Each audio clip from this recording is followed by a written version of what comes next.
Hi అండి. ఈరోజు Bombay chutney recipe చూద్దాము. దోశతో అయినా ఇడ్లీతో అయినా భలే ఉంటుంది. ఎలా చేయాలో చూద్దామా.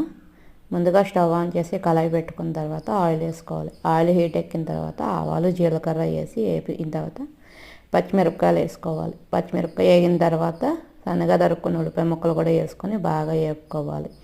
ఉల్లిపాయలు కూడా బాగా వేగిన తర్వాత టమాటాలు కూడా వేసుకోవాలి. టమాటాలు ఉల్లిపాయలు బాగా వేగాలి. వేగడానికి కొంచెం ఉప్పు వేసుకోండి, బాగా వేగుతాయి. ఇలాగ ఉల్లిపాయ టమాటా బాగా వేగిన తర్వాత చట్నీకి సరిపడా ఈ నీళ్ళు వేసుకోవాలి. నీళ్ళు వేసుకొని నీళ్ళు కూడా మరిగిన తర్వాత పసుపు ఉప్పు వేసుకొని రుచి చూసుకోవాలి. మనకు రుచి సరిపోయి బాగా మరిగిన తర్వాత శనగపిండి వేసుకోవాలి.